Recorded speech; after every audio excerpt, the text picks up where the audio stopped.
Olá, meus queridos, graça e paz a todos.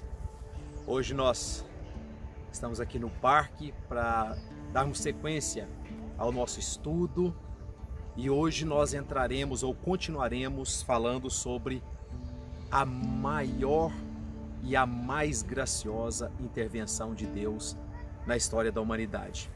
Nós finalizamos o estudo passado, o vídeo passado, introduzindo esse assunto, e hoje nós daremos sequência. E para que nós entendamos a mais graciosa intervenção de Deus na humanidade, é necessário que nós voltemos um pouco no nosso estudo. É necessário que nós voltemos ao momento em que Deus forma o homem. É muito importante nós voltarmos lá e pegarmos uma sequência para entendermos o motivo de Deus intervir de forma tão graciosa na história da humanidade. E a palavra de Deus diz o seguinte, em Gênesis 2:7: E formou o Senhor Deus o homem do pó da terra, e soprou em suas narinas o fôlego de vida, e o homem foi feito alma vivente.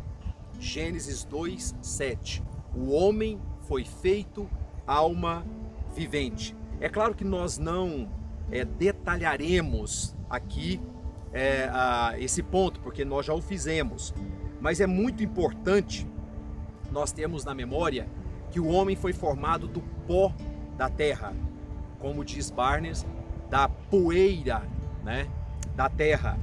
Ora, se Adão foi formado do pó da terra, e como nós vimos, então, Adão é terra, consequentemente, todos os seres humanos são terra. Todos nós somos terra. No livro de Eclesiastes, capítulo 3, verso 20, está registrado o seguinte: todos vão para um lugar, todos foram feitos do pó, e todos voltarão ao pó. Eclesiastes 3:20. Então isso certifica que todos nós somos terra, ou seja, nós somos isso aqui que nós estamos vendo, né? Tudo que Deus usou, todos os elementos que Deus usou para criar a mãe natureza, Ele usou para nos formar. E a história então se desenrola, né? Adão e Eva têm os seus filhos, os filhos dos filhos, a humanidade cresce, ela se reproduz, ela permeia a face da terra, e como nós vimos nos estudos passados, o pecado acompanha o crescimento da humanidade. À medida que a humanidade cresce, o pecado acompanha também o crescimento da humanidade. E depois nós vimos a Deus acabando com tudo, destruindo tudo através do dilúvio, dando uma outra chance aos filhos de Noé, ou à geração de Noé, e o pecado volta de novo a dominar a humanidade, e isso é recorrente até chegar àquilo que o apóstolo Paulo chama de a plenitude dos tempos. Então, na plenitude dos tempos, ou seja, no momento perfeito, naquele momento que já havia sido planejado por Deus, Deus intervém na história da humanidade. Deus, de forma graciosa, Ele intervém na história da humanidade. E em Gálatas 4:4 está registrado o seguinte: mas, vindo a plenitude dos tempos, Deus enviou seu Filho, nascido de mulher, nascido sob a lei. Então, Gálatas 4:4, Paulo diz, olha, na plenitude dos tempos, no momento perfeito, no momento planejado por Deus, Ele, de forma muito graciosa, passa a intervir na história da humanidade. No Evangelho de João, no capítulo 1, os versos 15 e 16, registram o seguinte: João testificou dele e clamou dizendo: este era aquele de quem eu dizia, o que vem após mim é antes de mim, porque foi primeiro do que eu, e todos nós recebemos também da sua plenitude, graça sobre graça. Então, na plenitude dos tempos, Deus envia o seu Filho e nós recebemos dele da sua plenitude. E daqui a pouquinho nós veremos o que significa nós termos recebido de Jesus a sua plenitude. E foi assim então que João o Batista viu Deus intervindo graciosamente na história da humanidade, enviando na plenitude dos tempos o seu Filho, e nós recebemos dele da sua plenitude. Então, na plenitude dos tempos, ou seja, no tempo perfeito, e qualquer hora dessas a gente vai fazer um estudo sobre essa plenitude dos tempos, esse tempo perfeito, porque existe um calendário bíblico, e quando nós fazemos esse estudo, a gente glorifica demais a Deus por tudo isso. Então, na plenitude dos tempos, no tempo perfeito, Deus enviou Jesus Cristo para congregar em si todos os que haveriam de governar os céus e a terra.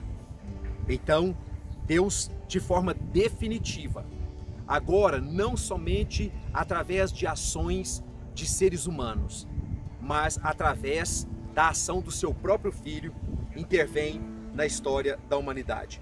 Paulo se refere a Cristo como sendo o segundo ou o último Adão. E é muito interessante isso, porque você vê então a criação, e por isso eu voltei na formação do primeiro Adão, e agora Paulo vai se referir a Jesus Cristo como sendo o segundo ou o último Adão. E escrevendo aos Coríntios, na primeira carta, no capítulo 15, a partir do verso 45, Paulo ensina o seguinte àquela igreja: assim está também escrito: o primeiro homem, Adão, foi feito alma vivente. O último, Adão, em espírito vivificante. Mas não é o primeiro espiritual, senão natural. Depois, o espiritual. O primeiro homem da terra é terreno. O segundo homem, o Senhor, é do céu. Qual o terreno, tais são também os terrestres, ou seja, a matéria. E assim como trouxemos a imagem do terreno, assim traremos no futuro também a imagem do celestial. Esse texto é muito rico, e se nós fôssemos fazer um estudo mais detidamente só sobre ele, nós teríamos que fazer uma série, mas não é o nosso objetivo aqui aprofundar somente nesse texto. Ele é uma pequena parcela de toda aquela gama de textos que nós estamos trazendo para entender o eterno plano de Deus. Então vamos entender o texto. O primeiro Adão foi feito alma vivente. O que Paulo estava dizendo com isso? Foi feito alma vivente. Paulo estava querendo dizer o seguinte, que a matéria, o corpo físico formado por Deus, recebeu de Deus um espírito. Recebendo de Deus um espírito, ele foi feito alma vivente. Então, a dimensão material recebe a dimensão espiritual e é feito ou feita alma vivente. E aí continua, o último Adão em espírito vivificante. O que significaria isso? Espírito vivificante. Significa que agora não um espírito, mas o espírito recebe um corpo físico. Antes, um corpo físico recebendo um espírito. Agora, o Espírito, Jesus Cristo, recebendo um corpo físico. Ou seja, ele vem a esse mundo e encarna e recebe aqui o seu corpo físico. O primeiro homem é da terra. Claro, é terreno. O que significa isso? O pó da terra, a matéria, recebendo o espírito. Então, assim como Adão, todos os seres humanos são matéria que recebeu um espírito. todos os seres humanos, assim como o primeiro que foi formado, do pó da terra. A matéria que recebe um espírito. O segundo homem, o Senhor, é do céu, ou seja, o Espírito do Filho de Deus que vem e recebe aqui o seu corpo. Qual o terreno, tais são também os terrestres. Ou seja, assim como Adão, são todos os seres humanos. Todos os seres humanos.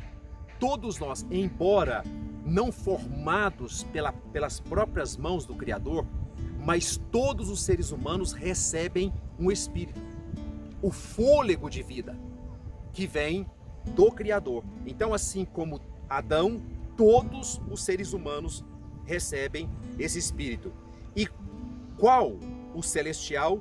Também os celestiais, ou seja, os anjos. O próprio Filho de Deus, o próprio Deus que é espírito, né? Então, como Jesus era, todos são. Todos são. E aqui Paulo já vai fazendo uma ligação muito interessante, porque nós, e nós vamos ver isso na sequência do estudo, seremos como Jesus o é hoje. Eu digo hoje a partir da encarnação. E assim como trouxemos a imagem do terreno, ou seja, a imagem de Adão, assim também traremos a imagem do celestial. Você vê o tempo verbal. Assim como nós trouxemos, Paulo está falando da formação do homem, trouxemos a imagem do terreno, somos como Adão, como seres humanos somos como Adão. Traremos, isso é no futuro, a imagem de Jesus Cristo, que é o celestial. E nós veremos como isso acontecerá. Paulo, escrevendo aos Coríntios, ainda no capítulo 15, nos versos 20 a 23, diz o seguinte: mas, de fato, Cristo ressuscitou dos mortos e foi feito as primícias dos que dormem. Aqui, então, nós já vamos vendo o que Paulo quis dizer com traremos a imagem do celestial. Porque, assim como a morte veio por um homem, também a ressurreição dos mortos veio por um homem. Porque, assim como todos morrem em Adão, assim também todos serão vivificados. Lembra que Jesus foi feito espírito vivificante? O poder de Deus que veio aqui para vivificar a matéria. Então, somos vivificados em Cristo, mas cada um por sua ordem. Cristo as primícias, depois os que são de Cristo, não todos os seres humanos, os que são de Cristo na sua vinda. Ou seja, quando Cristo voltar, todos os filhos de Deus, aqueles que foram feitos filhos de Deus, serão vivificados. Agora, o que significa isso? É o que nós vamos ver a seguir também. Como Cristo ressuscitou, todos os homens ressuscitarão. Os filhos de Deus, contudo, para receber a vivificação, ou seja, a glorificação. Todos ressuscitarão. Porém, aqueles que entregaram a vida a Jesus vão receber algo que os outros que não entregaram a vida a Jesus não vão receber. Somente os filhos de Deus que receberão. Como nós voltamos à formação de Adão para entender o plano de Deus a respeito da encarnação, da formação do homem e da encarnação de Jesus, nós precisamos também voltar à encarnação de Jesus para continuarmos então nesse entendimento. E eu convido você para assistir o próximo vídeo, porque nós vamos voltar a esse assunto. Que Deus abençoe.